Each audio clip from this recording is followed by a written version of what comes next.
6:30. You're welcome. Coach is better. Before it gets too hot. No sun in your eyes. Oh, I'm sorry. I got you. Thank you for doing that. All right, what do we got? Day one, but any major takeaways? Is that possible? I'll go up and watch the tape. I thought, you can tell we're in really good shape. Guys look good. They're moving around. Guys know what to do. So, we're not a really competitive team on the first and second day as we put pads on. There'll be a little bit more tomorrow. We're really trying to ramp up this first week. So when we hit pads next week, we're able to go and not have to think and be in great shape. But credit to the guys. I think they all came in pretty good shape. Can you compare last year and this year between protocols and this year and lack thereof, or less? Last year's training camp's been wiped from my mind. It was like that initial phase where they could weight lift and then walk. So there's so many different things. But I think as a team, we're just in way better shape. And guys have way less anxiety. Hopefully, they know, like, all right, this is what we do at practice. This is what OTL means. This is what this means. So we're just moving much more smoothly. Matt, how the quarterbacks look? 7-on-7, I thought they were really accurate. 7-on-7, we completed a lot of balls. It's early in practice. It's a lot of first and second down underneath throws and stuff like that. I think this is one of those things where, as I said yesterday, I really want the quarterbacks to have bad days. I think growth only happens when you have adversity and struggles. So I thought for the first day, they knew where to go with the football. We'll have to go up and watch the tape. We have to really, really, really harp on location, footwork. But at least out there, I was pleased. Is there any particular thing that you're specifically looking for these first couple of days? Like, this is what I want to see. Is there something like that? Pretty much everything. I think one of the keys is because we're not in pads the first 4 days, and really there's a day off, and then there's a new mandated no pads the 5th day, which is really the 6th day. What I'm looking for is a team that really we can put a lot on install-wise. So since we're not being super physical, striking people, we learn a lot. We put a lot of our offense and defense in, so that it's really pressing guys mentally. And then, to me, it's what standards we're going to set in terms of all the little things, on offense, defense, and special teams right now. So we've got some good veterans who know what it's supposed to look like and who are out there saying, hey, this is what it has to look like. So we'll, just go through the process of getting to the tape and correcting it in the long grind of training camp. Matt, speaking of little things, Sam's the guy that I think leads more by example than what he says and all. Any little things you saw out there from him that stood out today that shows his leadership? Yeah, and I'll be honest with you, I've said to Sam, Sam's just got Sam's 23 years old. He just has to worry about playing quarterback right now. We got great leaders. We got Christian McCaffrey. We got Matt Paradis. We got, DJ Moore, Robbie Anderson, Dan Arnold. We got all these veteran guys that have played a lot on defense. We got Shaq Thompson, AJ Boye, Daquan, Morgan Fox, guys who've been there. What I'm really looking for from Sam right now is to be the first guy in the building and the last guy to leave. I want him to just absolutely grind and outwork the competition. And I want PJ and Will to do the same thing. And so if our quarterbacks work at that level, it's a lot more important to me than words. If they're spending so much time on the tape that they walk on the practice field every day and they know what to do, the more you're around all the great quarterbacks, or the more you hear about them, their level of preparation sets its own way beyond anything else. And so I think Sam looked like a guy that was very, very, very well prepared today.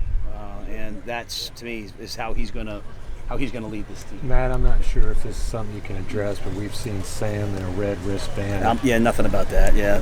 Can you say where he is nope. In the vaccination? Yeah, I've been, and I mean that respectfully. I cut you off there.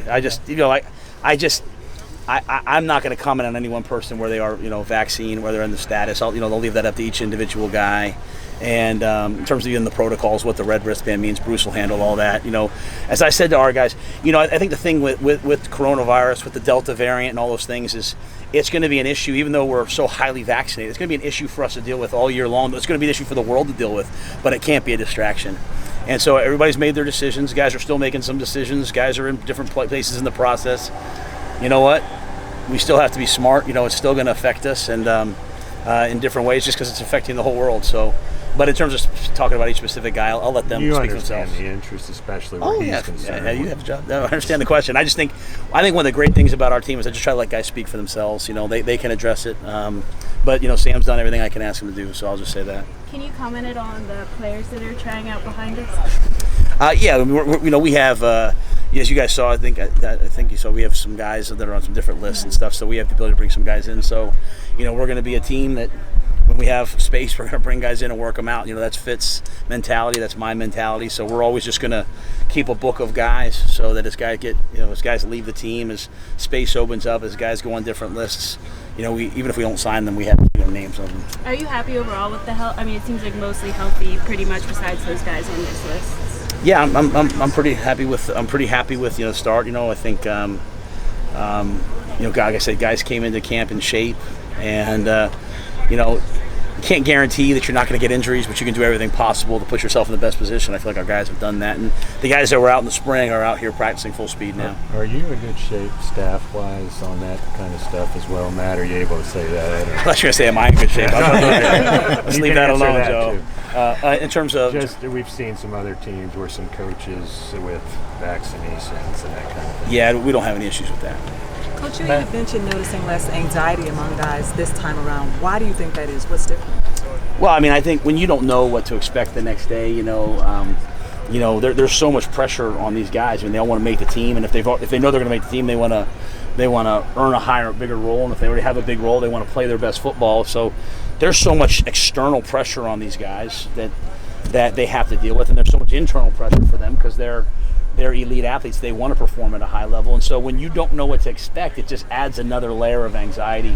When and it doesn't mean like every day is the same. We try to create a little chaos, but when they kind of know, okay, here's the consistency of the staff, here's the consistency of the way they practice, here's the consistency of the meetings, it just takes one variable out, and even for our coaching staff, we are a way more cohesive coaching staff this year than last year because we've all kind of been together for a year, and they understand there's going to be one meeting where Matt comes in and flips the table over and says that was awful by us. There's going to be another time I'm like, hey, guys, get out of here early. We just all kind of know each other. I know Phil, I know Joe now. And so there's less anxiety on the coaching staff's end, on the players' end, and you just hope that, you hope that familiarity takes over. That's why I always bring it up about Sam. He has so much he has to figure out about even how we even meet. It's his first training camp with us. The more guys are in the system, the more comfortable they are. Matt, perhaps a question better for Joe Brady, but since you're here. Christian last year, given his skill set, how much of a change was that when he was out for quite a bit of the season? How much did it change what you guys could do offensively, and how anxious are you to get him back in there this year with? I hate looking back to last year too much. Obviously, Christian's a great player, one of the greatest in the league.